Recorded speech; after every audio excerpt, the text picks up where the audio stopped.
Hello everyone, మీరు చూస్తుంది Suman TV. నేను మీ కీర్తి. క్యాన్సర్, వామ్మో పదం వింటేనే చాలా భయంగా ఉంది.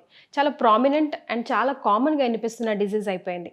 అండ్ స్పెషల్గా ఈ వీడియోలో మనము అసలు haves and have nots of cancer disease, అంటే చాలా రకాల ఇన్ఫర్మేషన్ మనకి ఇప్పుడు మార్కెట్లో కనిపిస్తూ ఉంది. ఇది తినాలి, ఇది తినకూడదు, ఇదే తినాలి, దీనివల్ల వస్తుంది, దానివల్ల వస్తుందని. ఈ వీడియో ద్వారా మీకు గన్ షాట్ ఆన్సర్ దొరుకుతుంది. బికాస్ నా ఎదురుగుండా కూర్చున్నారు ప్రముఖ ఆంకాలజిస్ట్ డాక్టర్ మోహన్ వంశీ గారు. నమస్తే సార్. నమస్తే అండి. Sir, as I just said, చాలా మోస్ట్ కామన్ డిసీజ్ అండ్ చాలా ప్రామినెంట్ అయిపోయింది. ఆఫ్టర్ కరోనాతో అసలు ఎక్కడో విన్న దాని గురించి చాలా తరచుగా వింటున్నట్టుగా అనిపిస్తుంది sir. Different types of cancer అయినప్పటికీ కూడా గ్రాస్లీ అండర్ రిపోర్టెడ్ అండి, డెఫినెట్గా. సో ఈ ప్రాసెస్డ్ ఫుడ్స్ అన్నీ కూడాను హానికరం అండి. ఉదాహరణకి జస్ట్ సింపుల్ తీసుకుందామండి. మీరు రోజు మూవీ హాల్లో తినే పాప్కార్న్ మైక్రోవేవ్ ఓవెన్లో వెయిట్ చేస్తారు. ఓకే. అప్పుడు అనేక రకాలైన ఆక్టనోయిక్ యాసిడ్స్ దాంట్లో ప్రొడ్యూస్ అయ్యి అవన్నీ లివర్ క్యాన్సర్కి, బ్లాడర్ క్యాన్సర్కి దారితీస్తాయి. తెలుసా మీరు రోజు మీ పిల్లలకు పెట్టే పాప్కార్న్లో ఇంత విషయం ఉందని? లేదు సార్. మీరు రోజు కూల్ డ్రింక్స్ తాగేస్తుంటాం. ప్రపంచంలో అందరికన్నా ఎక్కువ కూల్ డ్రింక్స్ తాగేది మన దేశమే. యునైటెడ్ స్టేట్స్ కన్నా, యూరోప్ కన్నా ఎక్కువ తాగేస్తున్నాం కూల్ డ్రింక్స్. అన్ని కూల్ డ్రింక్స్లో కూడా మీరు ఎన్నో రిపోర్ట్స్ వచ్చాయి. దాంట్లో పెస్టిసైడ్స్ అవశేషాలు ఉన్నాయి, అన్ని రకాల అవశేషాలు ఉన్నాయి. అవే కాకుండా కూల్ డ్రింక్స్లో హై షుగరీ కంటెంట్ ఉంటుంది. ఈవెన్ డైట్ డ్రింక్స్లో కూడా షుగర్ కంటెంట్ ఎక్కువే ఉంటుంది. వీటన్నిటి వలన ఈ హై షుగర్, డెఫినెట్లీ షుగర్, చాలామంది అడుగుతుంటారు క్యాన్సర్ పేషెంట్స్ నన్ను, షుగర్ తీసుకుంటే క్యాన్సర్ పెరిగిపోతుందంట కదా, క్యాన్సర్ వచ్చిన వాళ్ళు షుగర్ తినకూడదంట కదా. అది కరెక్ట్ కాదు. అన్నీ మితాహారం తీసుకోవాలి. ఎవ్రీథింగ్ ఇన్ మోడరేషన్ ఉండాలి. కానీ మోడరేషన్. మనకి కార్బోహైడ్రేట్ అవసరం, ప్రోటీన్ అవసరం, ఫ్యాట్ అవసరం, ఆయిల్ కూడా అవసరమే. సో ఈ షుగర్ కంటెంట్ ఎక్కువ తీసుకున్నప్పుడు అనేక రకాలైన ప్రాబ్లమ్స్ వస్తాయి madam. Most often it is obesity and cancer, in addition to cardiovascular diseases. చాలా కామన్గా చూస్తున్నామండి. సో ఈ కోలాస్ ఇవన్నీ కూడా మనం పూర్తిగా అవాయిడ్ చేయాల్సి ఉంటుందండి. ఈ కోలాస్ అన్ని కూడా అన్ని రకాల షుగరీ డ్రింక్స్. ఇప్పుడు పాప్కార్న్ అన్నారు కదా సార్, ప్రాబ్లం పాప్కార్న్ తోనా లేకపోతే ఓవెన్ లో చేయడం వల్ల? ఓవెన్ లో చేయడం వల్ల. That's what we have to, because oven big no. అలాగే దిస్ నాన్ స్టిక్ ప్యాన్స్, వాటిలో ఉండే మనం దోశ వేసినప్పుడల్లా దాంట్లో ఉండే కెమికల్ మన దోశలోకి వస్తుంది, దోశతో పాటు మనకు వస్తుంది. స్లో పాయిజనింగ్ అన్ని రకాలుగా కూడా. మైక్రోవేవ్ ఓవెన్స్, మన చేతులతో మనం తింటూ పిల్లలకు పెట్టేస్తున్నాం. ప్లాస్టిక్ సెషెస్లో మనం స్టోర్ చేస్తున్నాము. ప్లాస్టిక్ కప్స్లో మనం తాగుతున్నాము కాఫీ. ఇవన్నీ కూడాను డెఫినెట్గా ప్లాస్టిక్, పొద్దున్నే లెగిస్తే plastic mug, plastic brush, synthetic toothpaste, వేడి నీళ్ళు ఆ ప్లాస్టిక్ బకెట్లో, ఆ ప్లాస్టిక్స్ మనలోకి వస్తున్నాయి. ప్లాస్టిక్ నానో పార్టికల్స్ అనేక రకాల ఫుడ్ పార్టికల్స్లో ఉంటున్నాయని సైంటిస్టులు రోజు చెప్తున్నారు. ఫుడ్ సైన్సిస్, ఫుడ్ సేఫ్టీ అథారిటీస్ అనేక రకాలైన ఈ ప్లాస్టిక్ యూసేజ్. మార్నింగ్ లేవగానే కార్లోకి వెళ్తాము, కార్లోకి వెళ్ళగానే it's all full of plastic inside.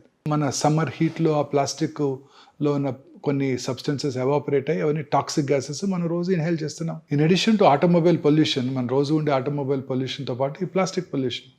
మీరు సిగరెట్ తాగక్కర్లేదు, పంజగుట్ట చౌరస్తాలో 5 నిమిషాలు నుంచుంటే చాలు, 50 సిగరెట్స్ తాగినంత మీకు ఇల్ ఎఫెక్ట్స్ వచ్చేస్తాయి. సో అన్ని రకాలుగాను ఈ ఆటోమొబైల్ పొల్యూషను, ఫుడ్ పొల్యూషను, ఇవన్నీ కూడా మనకు అనేక రకాలుగా క్యాన్సర్ అవడానికి దోహదం చేస్తున్నాయి.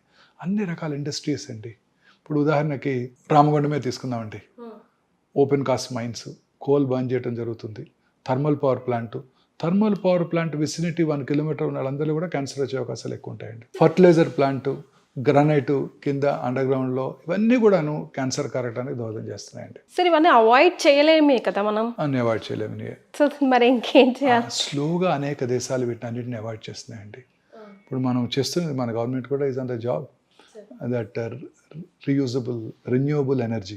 సో ఇదంతా కూడాను అన్ని రకాల ఇన్సెంటివ్స్ ఇస్తున్నారు కదండి. సోలార్ ప్యానెల్స్ పెట్టుకుంటే ప్రతి హౌస్ మీద సోలార్ ప్యానెల్ పెట్టుకోవడానికి, సో దట్ ఫ్యూచర్లో థర్మల్ పవర్, అటామిక్ పవర్ పూర్తిగా అవాయిడ్ చేసుకోవడానికి, ఇవన్నీ కూడా మనకి యూస్ఫుల్ అవబోతున్నాయి. సార్ సిగరెట్ కన్నా ఫ్రెంచ్ ఫ్రైస్ తినడమే చాలా దారుణం అంటున్నారు సార్. దీని మీద మీ కమెంట్? అండ్ రీహీట్ ఫుడ్ కూడా. ఎస్.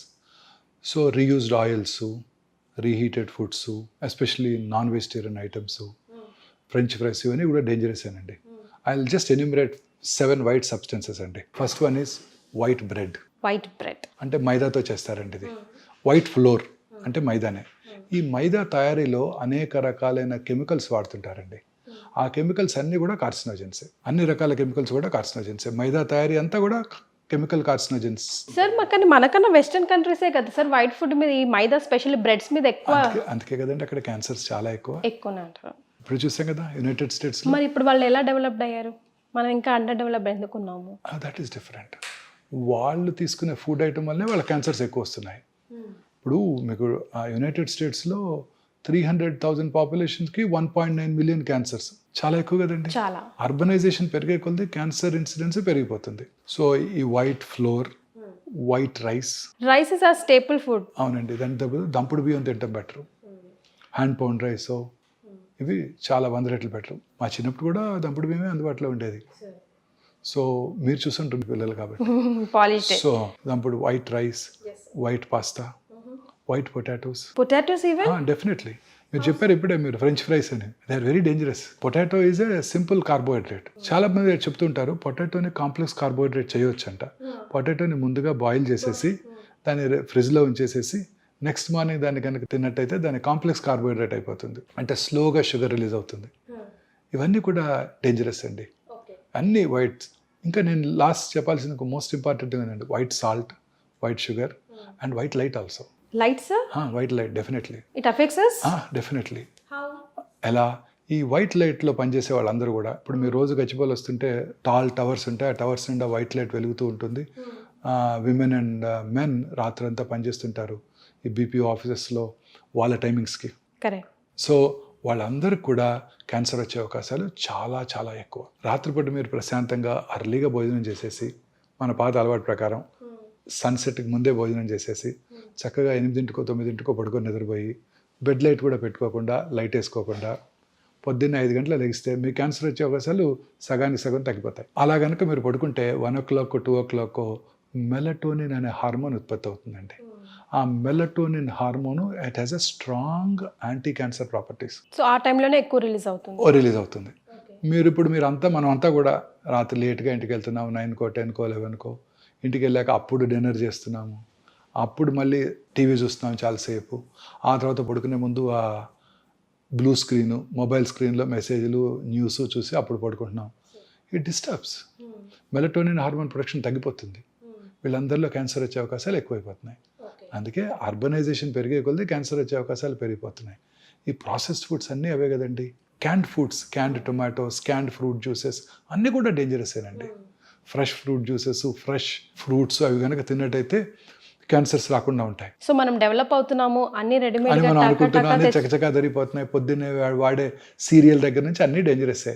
మీరు వాడే ఆ పామ్ ఆయిల్, సీరియల్ ఓపెన్ చేసి చూడండి, మీ పిల్లలకు పెట్టే సీరియల్స్, దాని చాకోస్, ఇంకేవో చాలా అంటాం, అన్ని కూడా క్యాండే, అన్నీ క్యాండ్ ఫుడ్సే. సరే ఇప్పుడు మనం అసలు తినకూడదని చెప్పాం కదా, అసలు లైక్ ప్రివెంటివ్ మెజర్స్లో తినాల్సినవి ఏమైనా సజెస్ట్ చేయగలమా? డెఫినెట్గా అండి. ప్రతిదాన్ని స్వాప్ చేసుకోవటమే మనం. వైట్ పాస్తా బదులు plant based, legume based pasta, white rice బదులు దంపుడు బియ్యం, పొటాటోస్ బదులు different calorie vegetables, bell peppers, rainbow colours అంటారు, అన్ని కలరీ వెజిటబుల్స్, దొండకాయలు, బెండకాయలు, వంకాయలు, క్యాప్సికము, అలాగే bell peppers, yellow colour, red colour bell peppers, ఇవన్నీ వెరీ వెరీ హెల్దీ ఫుడ్స్. వీటిలో highest content of fibre, anti oxidants ఉంటాయి. ఈ యాంటీ ఆక్సిడెంట్స్ క్యాన్సర్ రాకుండా చేస్తాయి. సో కలర్డ్ ఫుడ్ ఐటమ్స్ అన్నీ కలర్ఫుల్గా ఉండాలి లైఫ్. ఇవే కలర్డ్ ఫుడ్స్ అంటే, ఇవి తినాలి. యానిమల్ ప్రోటీన్ బదులు plant protein, legumes, soya, rajma, chole, chana. మన Indian food is very rich food అండి. మనం తినే పెసరట్టు, మూంగ్ దాల్, గ్రీన్ గ్రామ్తో చేసే pesarattu, very rich food. White rice బదులు ఇడ్లీ, వైట్ రైస్ బదులు బ్రౌన్ రైస్తో చేసుకుందాం, లేదా పార్బాయిల్ రైస్తో చేసుకుందాం, లేదా ఓట్స్తో ఇడ్లీ చేసుకుందాం. సో ఈ వైట్ రైస్ని ఓట్స్తోనో కిన్వాతోనో బాజ్రా రోటీస్ తిందాం. మైదా రుమాలి రోటీ అండ్ మైదా బతూరా బదులు హోల్ గ్రెయిన్ వీట్తో చేసిన పూరీలు తినొచ్చు కావాలి అనుకుంటే. ఆయిల్స్ కూడా ఈ రిఫైన్డ్ ఆయిల్స్ బదులు natural cold pressed oils, canola oil, ఇవన్నీ కూడా ఎసెన్షియల్ ఫ్యాటీ యాసిడ్స్ ఎక్కువ ఉంటాయి వాటిలో, omega-3 ఫ్యాటీ యాసిడ్స్. తర్వాత సీ ఫుడ్స్ వాటిలో highest content of omega-3 fatty acids ఉంటాయి, సాల్మన్ వాటిల్లో. సో ప్రపంచంలో అత్యధికంగా ఎక్కువ కాలం బతికే వాళ్ళు ఎవరో తెలుసా మీకు? జాపనీస్, స్పానియార్డ్స్. వాళ్ళు తినేదే సీ ఫుడ్ అని. వాళ్ళు ఫైబర్ ఎక్కువ తింటారు. ఇదే జాపనీస్ అమెరికా వెళ్ళారనుకోండి, సెకండ్ జనరేషన్ జాపనీస్లో క్యాన్సర్ ఇన్సిడెన్స్ చాలా తక్కువ, చాలా చాలా తక్కువ. లాంజివిటీ అబోవ్ 90 బతికేస్తుంటారు అందరూ. They work hard and they eat very healthy food.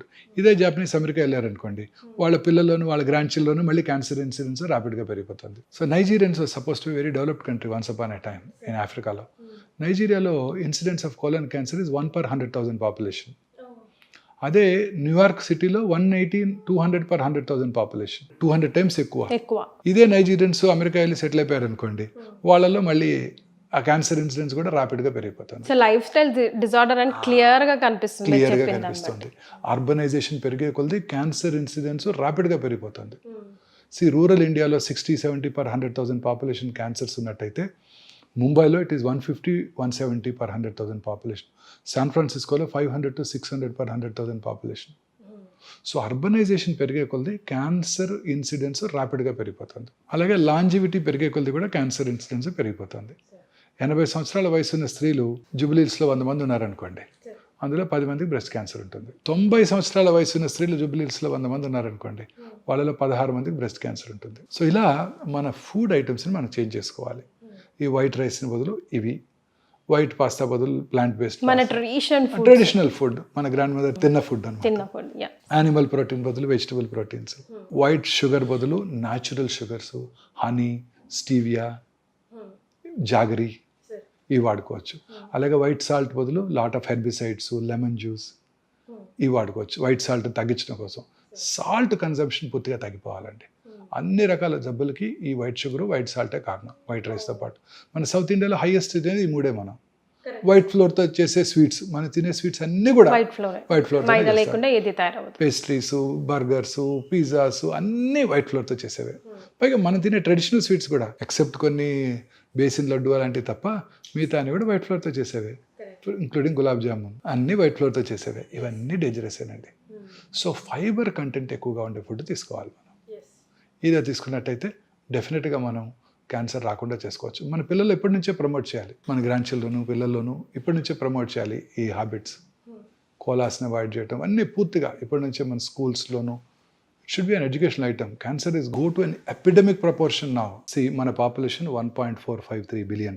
ICMR Indian council for medical research New Delhi వారి ఎస్టిమేట్ ప్రకారం సంవత్సరానికి 1.45 million క్యాన్సర్ కేసెస్ భారతదేశంలో డయాగ్నోస్ చేయబడుతున్నాయని అంచనా వేశారు వాళ్ళు. బట్ చైనాస్ పాపులేషన్ మన పాపులేషన్ కన్నా ఒక 200,000 తక్కువ, 1.422 billion. కానీ చైనాలో ఎన్ని క్యాన్సర్సో తెలుసా అండి? 4.8 million న్యూ క్యాన్సర్ పేషెంట్స్. అంటే మనకన్నా 4 times వాళ్ళు మనకన్నా హెల్దీ డైట్ తింటారు, వాళ్ళ లాంజివిటీ ఎక్కువ, వాళ్ళు అసలు ఈ అర్బన్ ఏరియాస్ తక్కువ. ఇవన్నీ కూడా మనం చూసే క్యాండ్ ఫుడ్స్ ఏవి అక్కడ అవైలబుల్గా ఉండవు 80% ఆఫ్ చైనాలో. అయినప్పటికీ చైనాలో cancer incidence 4.8 million new cancer patients per annum. అలాగే యునైటెడ్ స్టేట్స్ పాపులేషన్ తీసుకుందాం, 340,000 అంతే, మనలో 1/4. కానీ వారిలో క్యాన్సర్స్ ఎన్నో తెలుసా అండి? సంవత్సరానికి 1.9 million. మంది 1.4 అయితే వాళ్ళు 1.9 million. సో మనమే కొంచెం బెటర్ ప్లేస్లో ఉన్నామంటారు? కాదు, మనం grossly under reported. Cancer is not a notifiable disease. వాళ్ళు మార్నింగ్ నేను ఓపీలో కరోనా కేసు చూశాను అనుకోండి, ఇమీడియట్గా నేను బై లా మున్సిపల్ అథారిటీస్కి మన వెబ్సైట్లోనూ అప్లోడ్ చేయాల్సి ఉంటుంది. క్యాన్సర్ మనం చూస్తే ఎవరికి మనం ఇన్ఫార్మ్ చేయాల్సిన అవసరమే లేదు. సో గ్రాస్గా క్యాన్సర్ పేషెంట్స్ని అండర్ రిపోర్ట్ చేయడంతో మన క్యాన్సర్ ఇన్సిడెన్స్ మనకు తక్కువగా కనబడుతుంది. మనం చూసేదానికన్నా చాలా ఎక్కువ క్యాన్సర్ ఇన్సిడెన్స్. మనం ఇంకా నోటిఫైబుల్ డిసీజ్ కాదు. గవర్నమెంట్ కనుక పాపులేషన్ బేస్డ్ రిజిస్ట్రీస్ అన్ని చోట్ల ఎస్టాబ్లిష్ చేసినట్టయితే మనకు తెలుస్తుంది. హార్డ్లీ 5 పాపులేషన్ బేస్డ్ రిజిస్ట్రీసే మన ఇండియాలో ఉన్నాయి. వాటిని బట్టి వాళ్ళు they are taking them into account and telling that this is the probable incidence of cancer. Grossly under reported మేము. ఇంకా మనం అనుకున్న దానికన్నా చాలా ఎక్కువ క్యాన్సర్ కేసెస్ భారతదేశంలో డయాగ్నోస్ చేయబడుతున్నాయి. లాంజివిటీ పెరుగుతోంది. భారతీయుల లాంజివిటీ సగటు ఆయుర్దాయం 70 సంవత్సరాలు దాటేసింది మెన్లోను స్త్రీలలోను. క్యాన్సర్ ఇన్సిడెన్సే పెరుగుతుంది రోజు రోజుకి. సార్ మరి ఎలా సార్ వీటిని తగ్గించడం? ప్రివెన్షన్ మెజర్స్ ఏం తీసుకోవాలంటారు? Most important preventive measure lifestyle changes. మనం తీసుకునే ఆహారం, మనం తీసుకునే అన్ని రకాల ఆహార పదార్థాలు కూడా క్యాన్సర్ కారకాలుగా ఉంటున్నాయి. ఇప్పుడు మనం తీసుకునే ఫుడ్, భారతదేశంలో క్యాన్సర్ ఇన్సిడెన్స్ అన్నిటికన్నా పంజాబ్ రాష్ట్రంలో ఎక్కువ. కారణం ఏంటంటే మొదటగా వాళ్ళు ఫర్టిలైజర్స్, పెస్టిసైడ్స్ వాడింది వాళ్ళే. హైయెస్ట్ ఈల్డ్ కోసం, గ్రెయిన్స్ దీనికోసం వాళ్ళు ఫెర్టిలైజర్స్, పెస్టిసైడ్ వాడింది వాళ్ళే. అందువల్ల అక్కడంతా కూడా గ్రౌండ్ వాటర్తో సహా అంతా కలుషితం అయిపోయాయి. ఇప్పటికి కూడా వాళ్ళు 2 crops 1 రైస్ 1 వీట్ క్రాప్ ఉంటుంది. వాళ్ళకి మనలాగా తుఫాన్లు ఉండవు, చక్కటి క్రాప్ వస్తుంది. Richest state in the country. So richest state obviously they eat rich food, lot of fatty food, processed meats, processed foods, alcohol, drugs, in addition to fertilisers, pesticides. No wonder పంజాబ్లో cancer incidence చాలా ఎక్కువగా ఉంది.